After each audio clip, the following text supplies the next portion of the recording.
좋은 아침입니다. 고린도전서 3장 1절에서 9절 말씀입니다.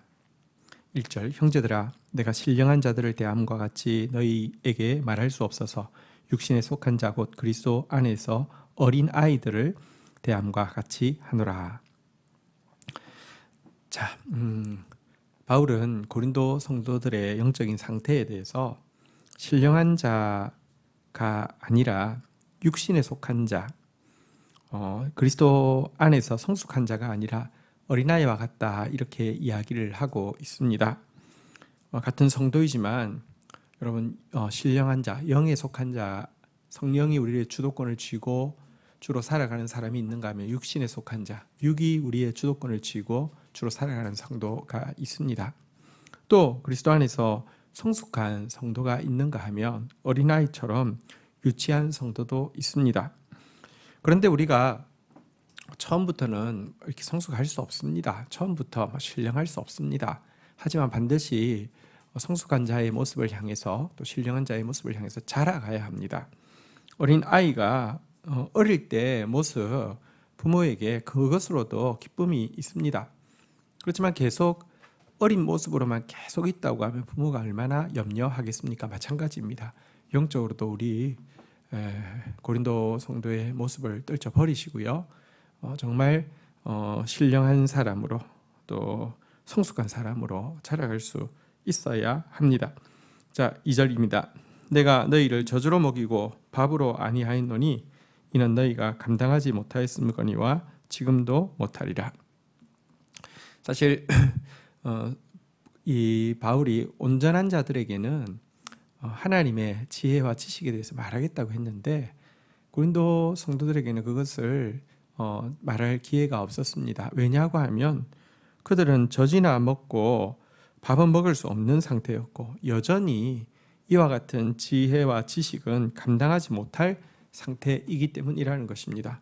바울이 자기 잘난 척 하기 위해서 자기가 얼마나 대단한 신학자인지 알게 하기 위해서 깊은 지혜를 이야기할 수 있지만 그것은 결국 그 사람들 듣는 사람들 배탈나게 하거나 아니면 듣는 사람들 겉멋 만들어서 교만하게 할 뿐이지 조금도 유익이 없음을 알기 때문에 안 한 것이죠. 여러분 우리도 마찬가지입니다. 그리스도의 도의 초보만 받아들이고는 다 안다라고 착각해서도 안 되고요. 그리스도의 도의 초보를 버리고 완전한 대로 나아가기 위해서 몸부림쳐야 합니다. 그래서 단단한 음식도 먹을 수 있고요. 지혜와 지식을 사용함으로 말미암아 연단을 받아서 정말 하나님의 온전한 뜻을 분별할 수 있는 사람으로 자라가야 합니다. 이어지는 내용에서는 육신에 속한 신자, 영적 어린아이의 그 특징이 무엇인지 잘 보여주고 있습니다. 3절입니다. 너희는 아직도 육신에 속한 자로다. 너희 가운데 시기와 분쟁이 있으니 어찌 육신에 속한 사람을 따라 행함이 아니리요. 4절 어떤 이는 말하되 나는 바울에게라 하고 다른 이는 나는 아볼로에게라 하니 너희가 육의 사람이 아니리요. 자, 내가 성숙한 사람인지 혹은 내가 어린아이, 영적 어린아이에 지나지 않는지 대단히 중요한 시금석 하나가 나오고 있습니다. 그것은 얼마나 시기 분쟁에 자주 넘어지는지 아닌지를 가지고 알 수 있다는 것입니다. 여러분 시기심이 많으면 절대 신령한 자 아닙니다. 여러분이 들어가는 곳에 자꾸 다툼이 일어나며 여러분 절대 성숙한 사람 아닙니다. 이건 모두에게 적용되어지는 것입니다. 한번 자신을 돌아보십시오. 내가 다른 사람들을 이야기할 때 자꾸 안 좋게 이야기하거나 비판적으로 이야기하거나 까서 이야기한다고 하면 그게 시기심이잖아요. 여러분들이 영적으로 유치한 상태에 있다는 거 기억하셔야 됩니다. 여러분은 나는 뭐 아무것도 안 하는데 왜 저 사람들 저래 하지만 여러분 때문에 자꾸 분쟁이 일어난다고 하면 여러분이 누구랑 말하든지 여러분들이 무슨 행동을 하든지 간에 자꾸 다툼이 일어난다고 하면 여러분 정말 육에 속한 사람이지 영에 속한 사람이 아닙니다. 영에 속한 사람은요 시기심이 사라집니다. 영에 속한 사람은요 정말 분쟁이 사라지고 자기가 들어가는 곳마다 분쟁하는 곳에마저도 평화를 끼칠 수 있는 사람입니다. 왜? 시기와 다툼이 육에 속한 어린아이의 증거가 될까요? 여러분, 시기와 다툼 그 중앙에는 자아가 들어있기 때문에 그렇습니다. 지금 읽은 6절, 4절의 내용대로 고린도 교회에서는 무슨 바울파, 아볼로파 막 이렇게 이제 파를 나누어서 다투고 있는데요. 바울과 아볼로가 서로 다투었습니까? 그렇지 않잖아요. 그런데 왜 그들은 시기하고 분쟁합니까? 실은 바울, 아볼로 때문이 아니라 바울과 아볼로, 자기가 좋아하는 지도자에게 투영된 자기의 모습을 옹호하고 자기의 모습을 높이려고 하는 마음이 있었기 때문에 서로 시기하고 서로 분쟁하는 것입니다.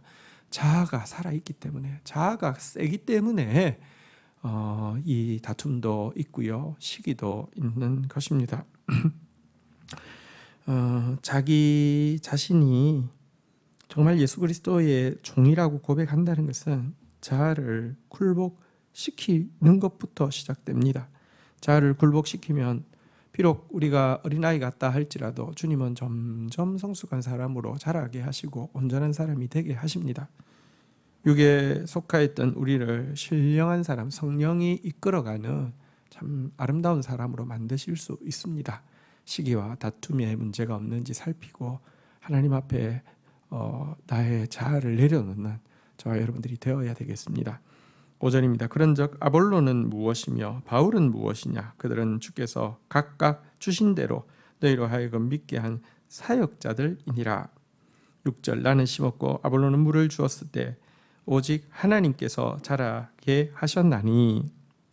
자, 바울은 이제 그 파당을 나누어서 지도자의 이름 따라 당이 모여서 분쟁하고 있는 그들을 향해서 먼저는 영적 지도자의 그 역할이 무엇인지, 영적 지도자의 신분이 어떤 것인지 정확하게 이야기합니다. 첫 번째는 자신들은 이 영혼 사역에 있어서 하나님께서 그냥 세우신 일꾼, 사역자에 지나지 않는다는 것입니다. 여러분, 큰 논이 있다고 치십시다. 그 논의 주인이 있겠죠. 그리고 옛날 같은 경우는 뭐 산업이 별로 없을 때는 뭐 천석군, 만석군 이런 사람은 그 사람이 좋은 뭐 천석군이거나 만석군이면 그 동네 그 고을 전체가 혜택을 받지 않습니까? 그렇지만 천석군, 만석군이라고 해서 혼자 농사 짓는 것은 절대 아니죠. 거기에 농사 짓는 사람들이 있지 않습니까? 그런데 사실 여러분, 사람들이 그 논에서 농사 짓는 사람의 이름을 알거나 그 논에서 농사 짓는 사람을 엄청 이렇게 대단하게 이야기하거나 그의 눈치를 살피는 일이 있을까요? 없잖아요. 바울은 자신은 하나님의 이 논에 하나님께서 은혜로 불러서 사용하시는 일꾼에 지나지 않는다라고 이야기합니다. 또한 자신들의 역할은 물 주는 정도, 심는 정도까지라는 것입니다. 여러분, 심으면 무조건 곡식이 충실하게 열릴까요? 물을 주면 무조건 나무가 건강하게 자랄까요? 그렇지 않지 않습니까? 이것은 전체 농사에서 아주 작은 일이고요. 자라게 하시고 열매 맺게 하시는 것은 오직 하나님이다라고 이야기하면서 명목상 주인은 하나님이지만 실제 일은 내가 다 해, 이게 아니라는 것입니다. 내가 하는 일은 너무 작은 일이고 실상 자라게 하시는 것, 열매 맺게 하시는 것은 100% 주의 일이다, 이렇게도 이야기하고 있는 것입니다. 7절 8절 또 읽도록 하겠습니다. 그런즉 심는 이나 물 주는 이는 아무것도 아니로되 오직 자라나게 하시는 이는 하나님뿐이시니라. 8절 심는 이와 물 주는 이는 한 가지이나 각각 자기가 일한 대로 자기 상을 받으리라. 자, 다시 한번 내가 물 줬어. 너희들 내 물 안 줬으면 뭐 지금까지 있을 줄 알아? 아니, 내가 심었어. 내가 심지도 않았는데 물 주는 게 무슨 소용이야? 바울은 이야기합니다. 아무것도 아니라는 것입니다. 자라지 않으면 여러분, 누가 심은 걸 누가 기억합니까? 누가 심었는데 다 죽었어요. 심은 사람, 그래서 기념필을 이렇게 거기다가 그래도 지금 뭐 열매는 없지만 죽었지만 나 심었어 하고 기념비를 세운다고 하면 여러분, 사람들이 존경하겠습니까? 비웃겠습니까? 아무것도 아니라는 것입니다. 자라야 되는데 자라게 하시는 일은 오직 하나님밖에 없다라고 이야기하고요. 또 한 가지, 그는 자신들이 이 일을 했지만 이 일 한 것에 대해서 그냥 봉사해 드린 것이 아니라 사실은 자기 상을 하나님으로부터 다 받고 하는 것이다. 돈 받고 하는 것이다. 싹스를 다 받고 하는 것이다 라고 이야기하고 있습니다. 한번 다시 볼까요? 주인 아니라 일하는 인부입니다. 큰 일 한 게 아니라 아주 작은 일 한 것입니다. 게다가 그 작은 일도 봉사한 것 아니라 다 값을 받고 한 것입니다. 무슨 자랑할 것이 있냐고 이야기하고 있습니다. 9절, 우리는 하나님의 동력자요 너희는 하나님의 밭이요 하나님의 집이라. 그러면서 바울은 아볼로를 나뿐 아니라 저 사람도 하나님께서 불러서 일하시는 일꾼이라고 하면서 동력자라고 따뜻하게 부르고 있습니다. 그리고 고린도 성도들에 대해서 너희는 하나님의 밭이고 하나님의 집이다 라고 이야기하고 있습니다. 여러분, 내 밭이다, 내 집이다 라고 이야기하지 않고 있는 것이고요. 또 아볼로에 대해서 내 라이벌이다, 저 가짜다 이렇게도 이야기하지 않고 있는 것을 유념해서 보십시오. 사실 바울은 고린도 교회의 개척자입니다. 고린도 교회의 성장을 위해서 가장 많이 애쓴 사람, 끊임없이 수고하고 기도한 사람 한 명만 뽑으라고 하면 분명히 바울일 것입니다. 그런데 그렇다고 하면 바울은 고린도 교회를 이야기할 때 자기 자랑할 수도 있을 것이고요. 그곳에서 맺어진 열매를 자기 것이라 주장할 수도 있을 것이고요. 아니 자기 밭이라고 착각할 수도 있을 것이고 자기 집이라고 내세울 수도 있을 것인데 철저하게 하나님만을 높이고 있고요. 하나님의 밭이다, 하나님의 집이다 라고 고백하고 있습니다. 이것이 하나님의 사역자들이 반드시 가져야 할 태도입니다. 저도 그런 사람으로서 정말 영광스러운 하나님의 밭, 하나님의 집인 여러분들을 섬기는 참 특별한 은혜를 받았습니다. 잊지 않고 감사하면서 이 일 감당하겠습니다. 여러분들도 마찬가지입니다. 시기와 다툼, 내 자아를 높이려고 하는 생각 내려놓고요. 우리의 너무 선하신 아버지 알아가고 닮아가서 성숙한 성도, 신령한 성도로 자라가기를 주의 이름으로 축복합니다. 주신 말씀 붙잡고 기도하며 나가도록 하겠습니다. 하나님 감사합니다. 저희들이 어느 때까지 영적으로 어린아이에 있겠습니까? 육신에 속한 자에 있겠습니까? 그리스도의 초보의 도에 머무르고 있겠습니까? 하나님 자라가게 하여 주십시오. 영에 속한 자 되어서 성령이 우리를 이끌어가는 사람 되어지게 하여 주시고 온전한 자, 완전한 자 되어져서 그리스도의 지혜를 가지고 하나님 나라 세워가는 일꾼 되어지게 하여 주시기를 간절히 간구하고 소원합니다.